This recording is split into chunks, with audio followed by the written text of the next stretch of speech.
on? Are we going to have the YouTube link that we can share on the board docs?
Do we know all of our board members are going to be able to get in before we hit the 500 limit?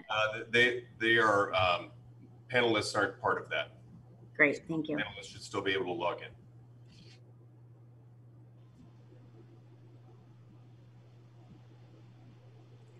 We will wait just a few moments to see if Mr. Skwarczynski and Mrs. Fisher can join us.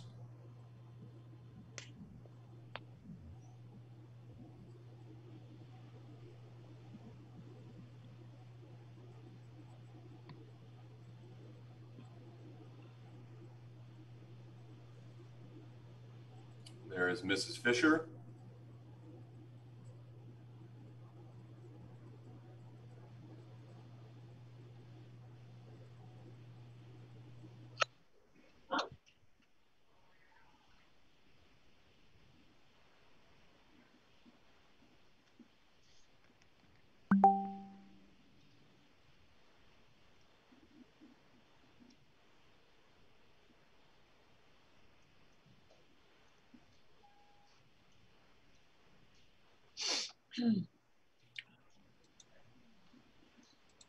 I will send Mr. Skwarczynski a text just to see if... Can you guys hear me? Yes, we can. Awesome, thanks. Yes, you're making me dizzy walking around. Who, I am? You were. Sorry. I left my training. Well, to respect people's time, let's go ahead and get rolling, and then hopefully Mr. Skorzynski will join in. So, Lori, can you do a roll call, please? Mrs. Allen, Here. Mrs. Conquest, Here. I'm here. Sorry. Oh, there he is. Mrs. Fisher, Aye. Mr. Karczewski, Mr. Skorzynski, Here. Mrs. Thompson, Here. Mr. Sartorius. Here. We could all join in the Pledge of Allegiance, please. I pledge allegiance Allegiance to to the the flag of the United of States the United States of America and to the republic for which it stands, stands one one nation, nation under under God, God, indivisible. indivisible, with liberty and justice for all. Mr. Sartorius, we did not receive anyone asking for public comments to be read. I have received a few emails out of concern for the meeting and what our potential topic may be, but none of them were in the form of public comments. So with nothing else, I will get to our return to instruction updates. At our board meeting on Monday night, I stressed how much time and effort our staff have put in all summer long to prepare our buildings, to prepare our instructional plans, to procure equipment, to change up our classrooms, to really make our learning environments as safe as possible and be ready for the return of students. Last week, as we were talking a little bit about the board meeting, we continue to get updated guidance from the Illinois Department of Public Health and our local health departments. And the most recent publication from them came out on August 12th. And since then, we've stayed in communication with our local health departments on how they want us to interpret those FAQs that came out. We have, since Monday night, we have gotten some interpretations that kind of contradict the way that our plan was interpreting them before then. And we continue to get harsher and harsher restrictions that are just more realistic, that have really put our plan to open up schools for in-person instruction really up in arrears. And so without to not beat around the bush for the many community members that are watching, we are recommending and we are trying to move forward with a plan to start the year with remote instruction at all of our schools and to cancel in-person instruction. I know Mrs. Staub is on the call as well, and she can help me speak to some of the specific things that have changed. But for instance, prior to this latest guidance, we were under the impression that a close contact for someone that shows a symptom or is diagnosed with a case is anyone that was within 6 feet for more than 15 minutes at a time to someone that was showing those symptoms. And that was even on Friday evening. That is one of the conversations that we were having with health department officials.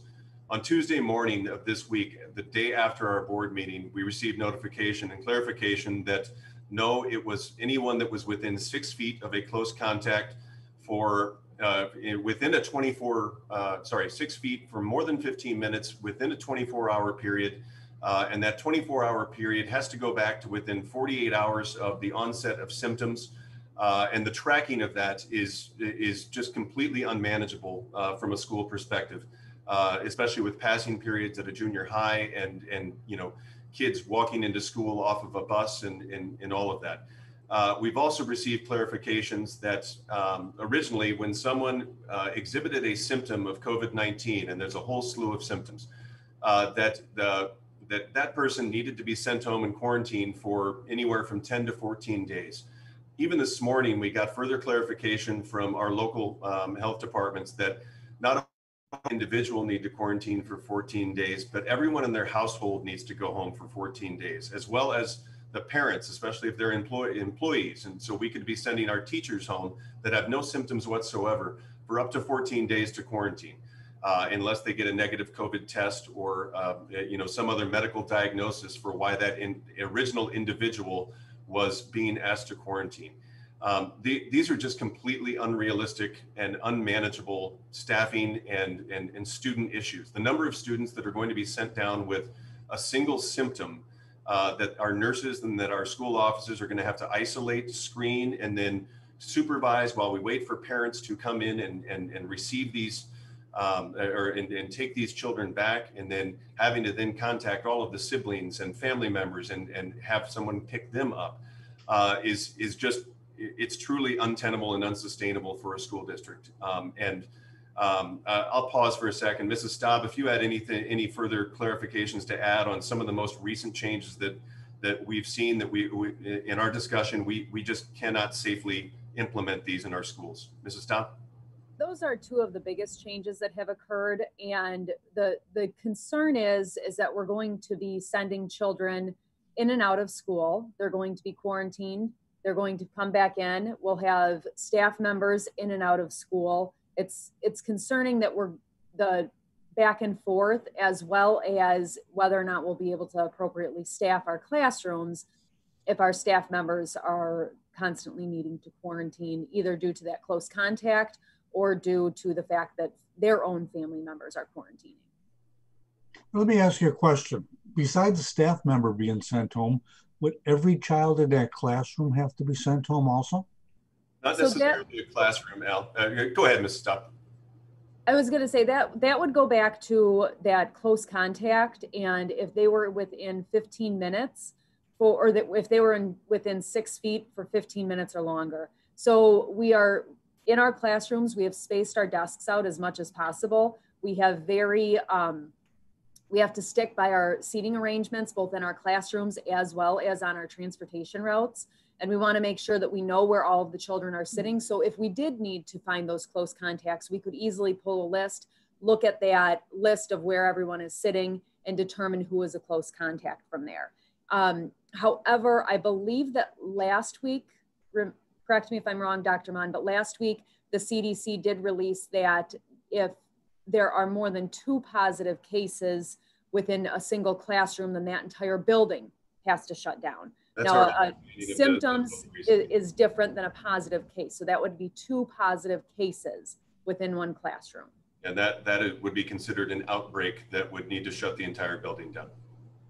If I could ask a question, wasn't it also, didn't you mention, Dr. Mon, that it was within 48 hours and not 15 minutes? Well, it's for more than 15 minutes within a 24-hour period, but that 24-hour period could be like any consecutive 24 hours going back 48 hours from the onset of symptoms, which is why the layers of trying to track this is just, it's truly impossible.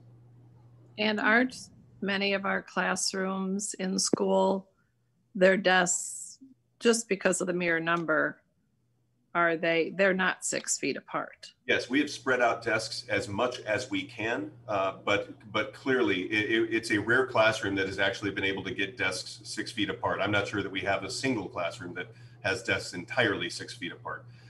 Some of them are 3 feet apart, some are 4, depending on the number that we needed in that classroom. But that is correct.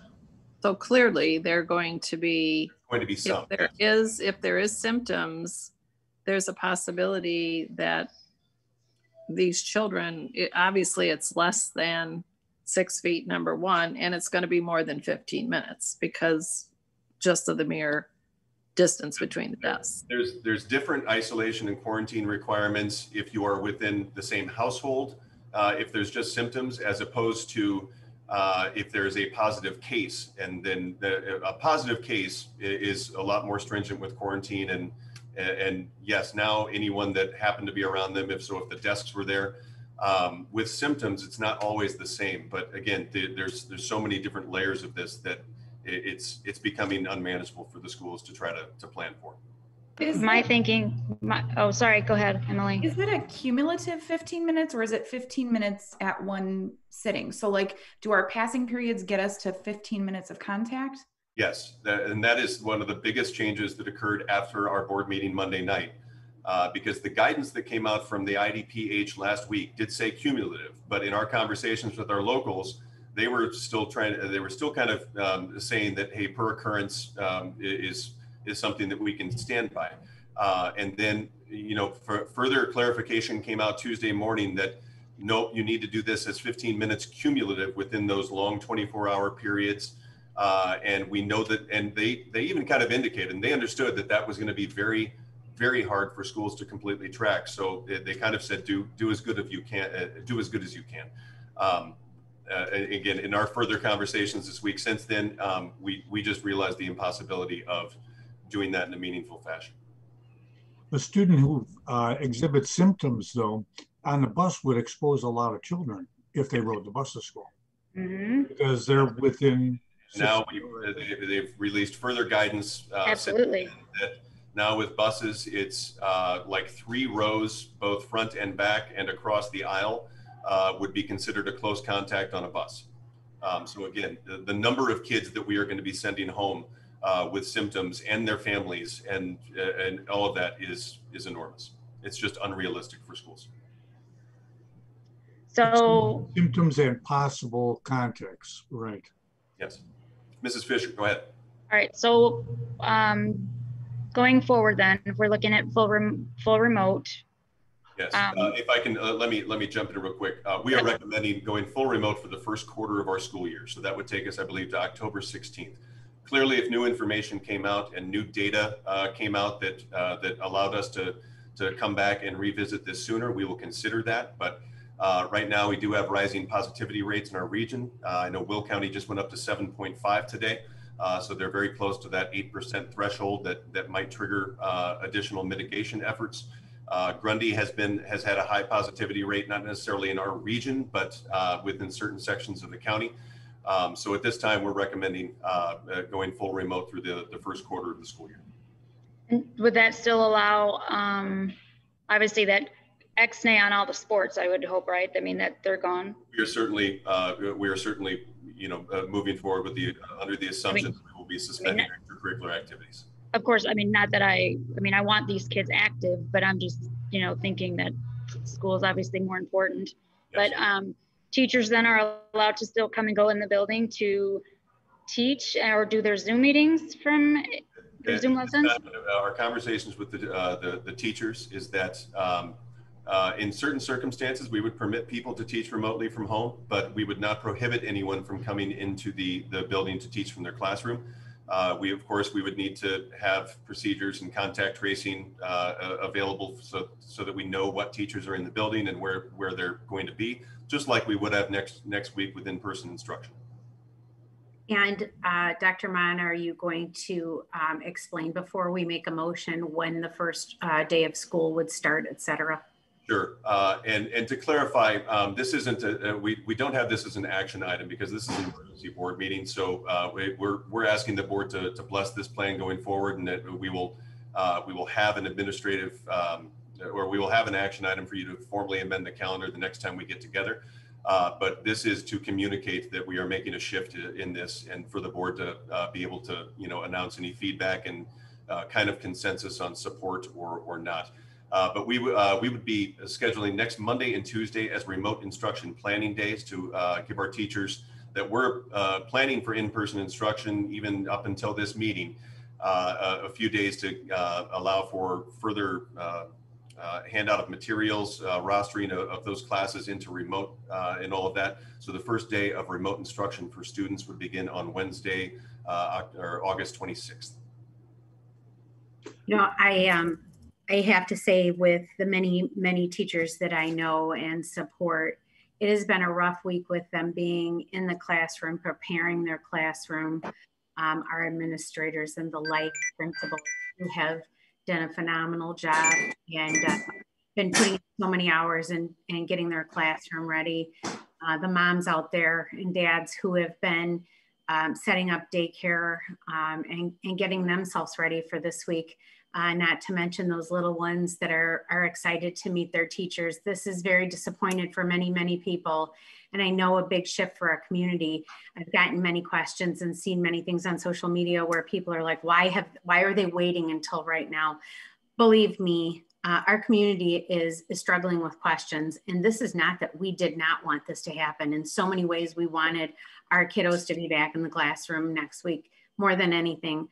But it is for the safety that we're making this call. And we didn't get any information to make these decisions until today when Dr. Mann reached out to all of us when he got further guidance. This is not that we were waiting until the last minute to make these decisions. So I want to make that clear to the 500-600 people that are with us today, that this was not a decision that we held off and made at this point, because that is a lot of the feedback that I'm seeing, and that is so not correct.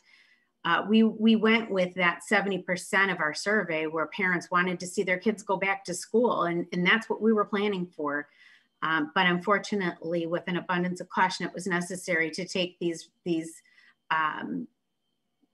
abundance of cautions for everybody to make sure that we're doing what's right for the safety of everyone involved. So that was my 2 cents that I wanted to bring to the table. I have a question. Oh, sorry. Go ahead. Go ahead. The 2 days that we're allowing for teachers, is that enough time to not only for them to prepare, because they've had pretty much a whole week to do one type of planning? And then my second question, or the caveat to that, is does that give enough time for the children who are coming in class to come and get whatever items that they might need from the classroom teachers? Yeah. So in our discussions with the head of the association and through our administrative discussions as well, we were debating if we needed additional planning days, and we eventually landed on, yep, there's going to be enough of a shift, and there's going to be a need to distribute those materials that yes, everyone was comfortable with those 2 days. We want to save one of those remote instruction planning days in the event that we get to transition back to in-person, so that we can at least have one remaining planning day to allow teachers to plan for the shift back to in-person instruction if we get there. So that was the rationale before for using those 2 planning days there. But yes, the schools were comfortable that they would have enough time between Monday and Tuesday to disperse the materials. I have one more. I have one more question. As a working mother, I'm not for positive that Thursday would have given me enough time to get daycare for my kids that were going into the classroom on Monday. That would have been one of my concerns, to have my kids back home on Monday when I wasn't prepared for that. Have we thought about what that could potentially do for a great deal of our working parents? Yes, and again, there's no right answer there, Mrs. Thompson, and that we had many discussions about that today. So we do partner with the YMCA, and there is I have no doubt, I haven't spoken with them today, but I have no doubt that they will be willing to extend their the kids care, or the kids zones that they run in our elementary schools for parents that have no other option for care. But we will do our best to work with parents that this puts them in that type of a situation, because we understand that school was scheduled to start in 3 days, and as you indicated earlier in your comments, that there is nobody that is more upset by us having to make this move than our staff. The hours that we have put in preparing to welcome our kids back is just they're countless, and we were so excited to have kids back, and the continued changes of the guidance have just not made it manageable. So we cannot overstate how disappointed we are that we've had to get to this point. So but there's also a financial hardship that goes in for some of these parents, and it's a very quick turnaround. So I would hope that we could also put any of that information on our website to also assist those parents, those working parents. Thank you. It's on our return to instruction webpage now, the contact information and the information for how to contact the Joliet area YMCA to learn about that program. I do have a quick question about the AB schedule. Do you know, is the junior high, or I believe I can't remember if it was MIS as well. It's like all in my head right now. Do you know, are they still sticking with the AB schedule now, going fully remote, or? I do not expect that to continue now that everyone will be fully remote. That I don't want to say that for certain, because I know they're going back to working on their to what this new fully remote schedule would look like. We expect that we will be scheduling well into the weekend. But when in our early discussions, it was definitely more of a, no, we will schedule everyone with the same basic remote instruction, not basic, the same remote instruction schedule. I was down communicating with some folks today. Dr. Ruland or Mrs. Staub, where did the discussions end up there?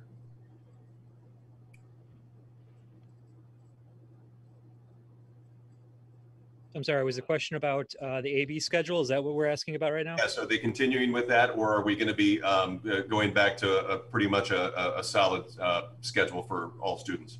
So I think the junior high was looking at possibly continuing with that. So that way students could focus on less in a day, but really that depended upon their ability to put this new schedule into place. When I was at the administrative meeting this morning with all the principals and that the discussion was fantastic. The cooperation was fantastic there, but they do need that extra time for the mechanics of just getting this done and getting the equipment out to the people, how they're going to get the text, the computers that need to go out now, in addition to what we already had. So there's a lot of mechanics that they are working on right now. The administrators are going back and redoing schedules and redoing how they're going to get those dispersed, possibly even involving the bus drivers in dispersing some of this. And I would think too, right? We are going to be involving our TAs to completely support our teaching with maybe Zoom meeting, like popping in on Zoom meetings. And because I have learned with my training that I'm getting this week, you can still use these TAs on Zoom meetings to tell Johnny Boy to put his phone away because the teacher can't see him on the other side. However, if you have a TA in on a Zoom meeting, they can see what all the students are doing in that class.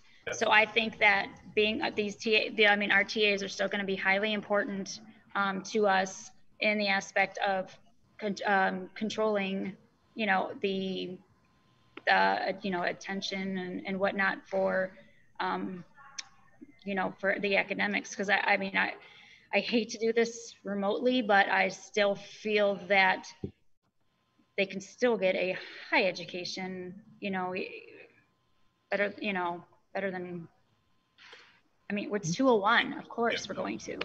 We fully intend to utilize all of our instructional support personnel that are available in the buildings to help support teachers in either, like you say, managing some of what they may see in videos on synchronous learning, or reaching out to families to provide additional either social emotional support, or just check in with students to help manage their participation in the courses. But yes, it will continue to be all hands on deck. And I would think too, like, I don't know if, I guess you'll have to see about how the bus drivers or bus aides, I don't know, like how they're, because I'm still, I guess, a rookie, there's so many departments, but how, like, maybe we can even tie them in just to, get this all going and get everything running. And there's just, I don't know, there's so many hands now that I feel that we just need to utilize as many as we can, just to get that help out to these kids. But anyway. I just wanted to kind of echo some of what Renee said earlier. I know that our district staff has been working so hard. Our principals have forfeited their entire summer. Our teachers have been working so hard. Tiffany, I know you've been all over trying to make all of this work. And I'm absolutely heartbroken for our students. I'm heartbroken for our kids. I don't think this is what's necessarily best for the education of our students. While I understand why we are our hand is forced, and it's really a shame that these guidelines have been put down so strict that it makes it impossible for us to do what we have worked so hard to do. Our building and grounds, their whole presentation on sanitation and cleaning and how prepared they were. I feel so frustrated that all that time and effort that was put in has been kind of stolen away, and that our kids are so excited to go back.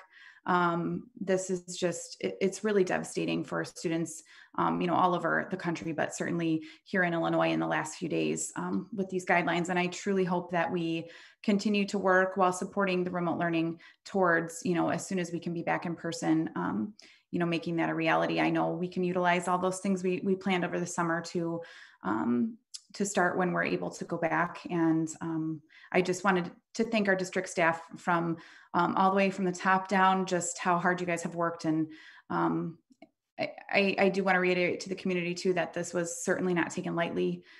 There was a lot of lost sleep, I know, by everybody. And I just, my heart goes out to families who are now in a difficult position, and this is not where we wanted to be. I agree with Emily completely, but I have a question, a COVID question. Do we have any students or parents or family members out there right now that are positive? Yes, we've been notified of a handful of positive cases that we've had to work to identify siblings, family members as well. So yes. Okay, so we know it's present in our community. Yes. In our school community especially. And it would be just a matter of time before it was into school. Yes. The problem is we also have privacy issues that we can't actually ask them. They have to almost volunteer it before we even know it. Yeah. Yeah, we are supposed to get notified from the county health departments if we have a positive case of a student or staff member in a lot of cases. That information is not flown back from the health departments quite as fluidly as we'd like. I do know that they're probably overwhelmed with the number of information and contacts and all of that. But so far, we've been notified by the parents of that are involved with the family. Yeah. I also have another question, and again, I totally agree with Emily and Renee on all of this. But my other question that I have is because we were relying so much on technology, and are we going to have the technology available for our students to pick up in a timely manner before this all begins? Or might we have some that won't have what they need on Wednesday when we start school? Mr. Souza, where are we there? Yeah, so short answer is yes, we're going to have some students without devices. So our plan right now is, like, everyone is readjusting, but so grades 2 through 4, well, first of all, 5 through 8 are one-to-one, they're assigned. That's pretty much just ready to go. It's just a distribution. Grades 2 through 4 will be issued Chromebooks. And again, we are lucky enough where we're able to beg, borrow, steal to get them set up. So again, 2 through 4 is just going to be a distribution issue over the next X days.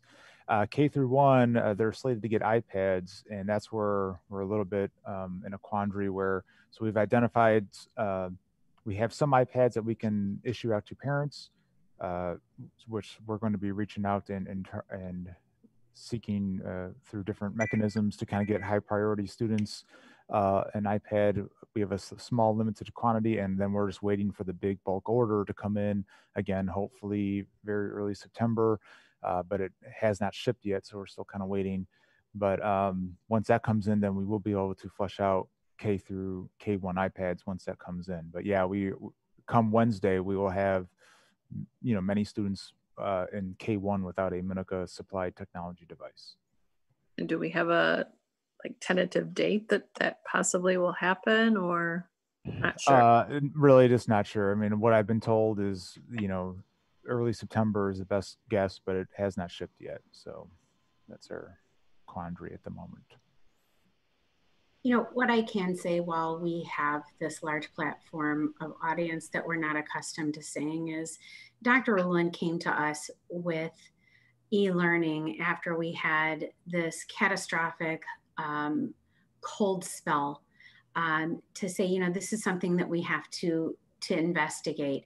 And when it first came to us, it was a 2 to 3 day possibility. We did roll it out in the spring, and it didn't go well.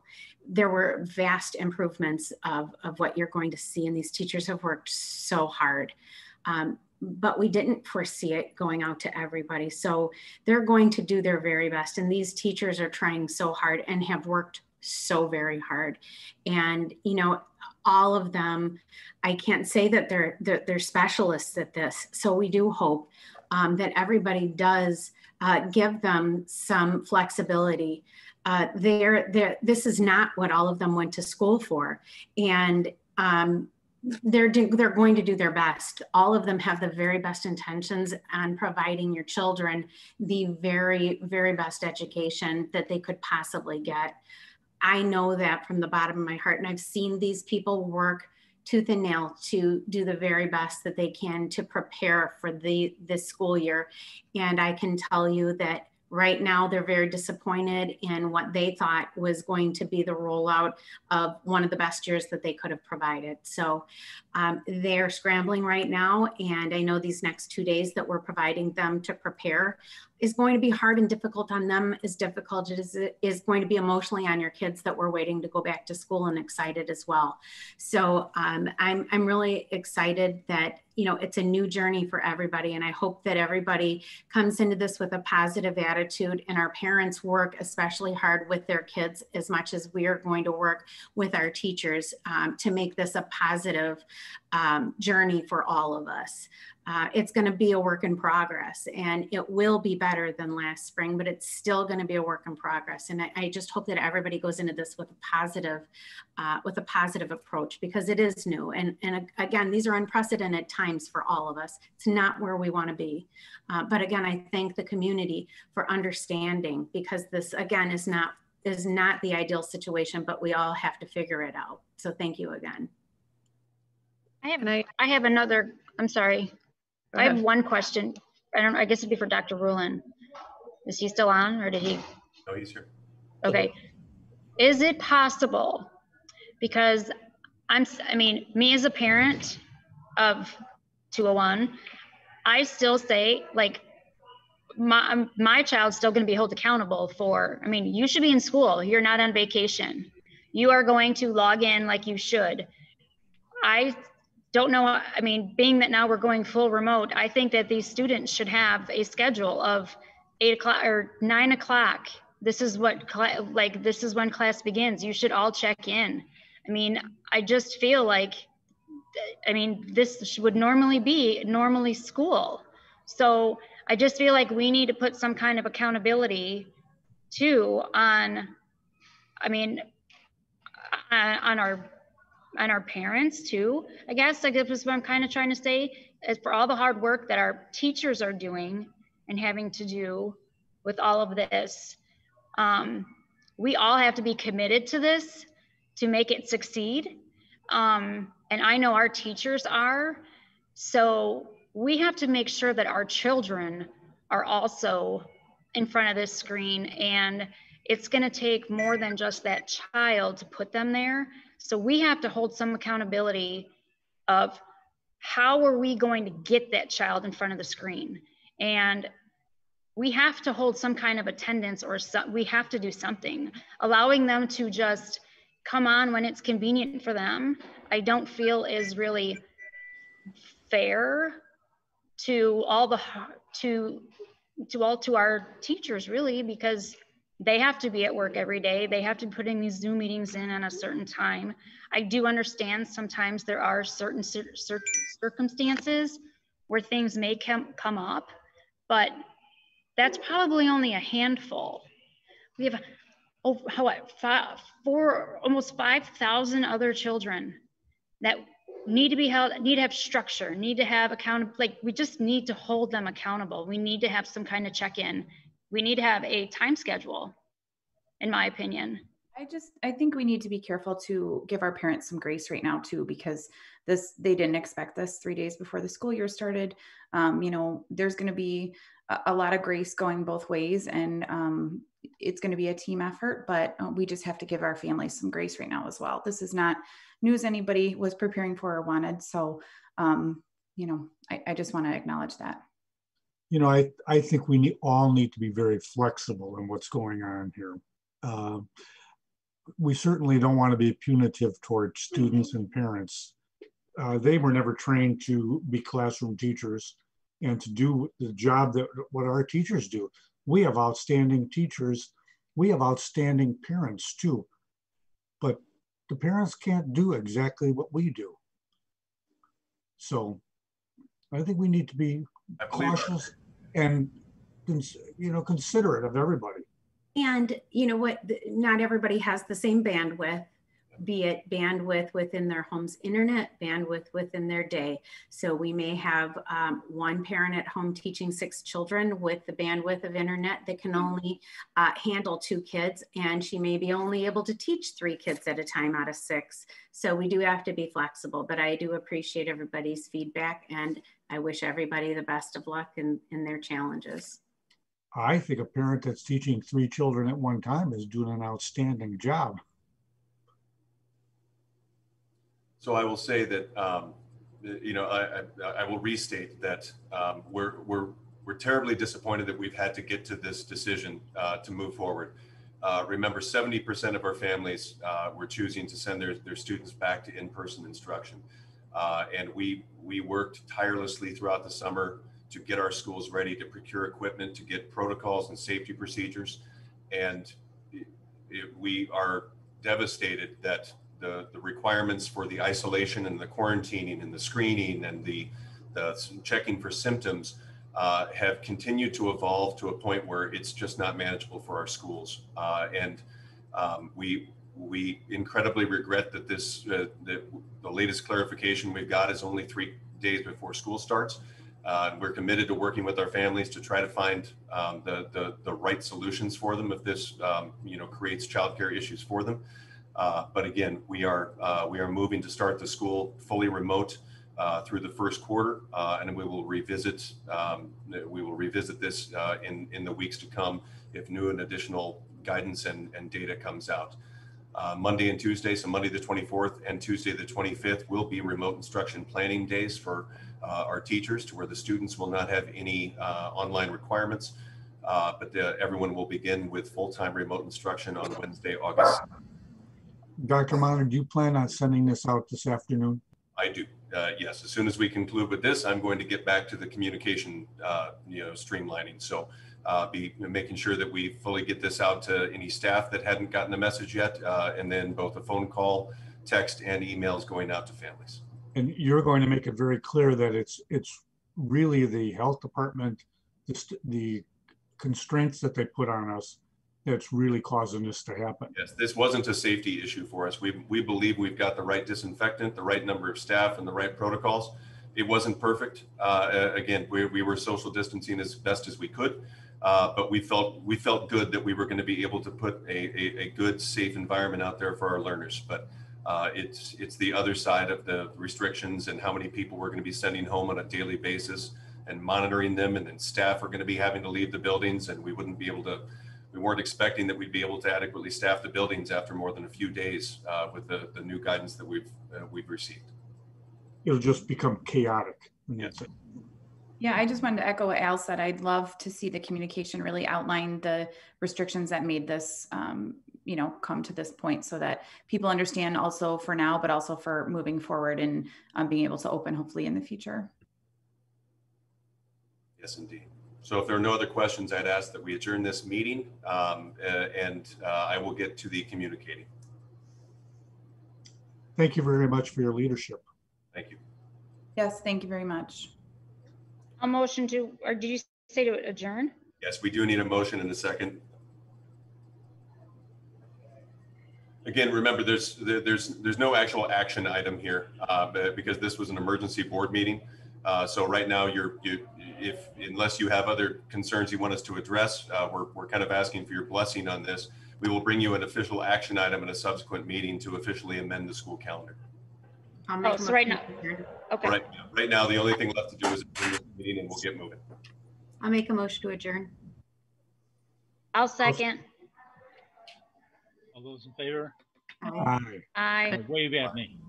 Thank you, everyone, for making time on such short notice, and we'll be in touch very soon. Thank you. Thank you. Thank you.